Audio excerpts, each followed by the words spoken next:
is the other area which is flooded. The water from here is basically coming out of Lake 1 over and streaming down what will be the cycle track,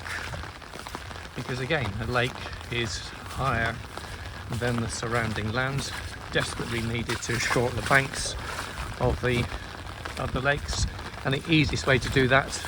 is by using the silt to bag up and dam the banks of the lake,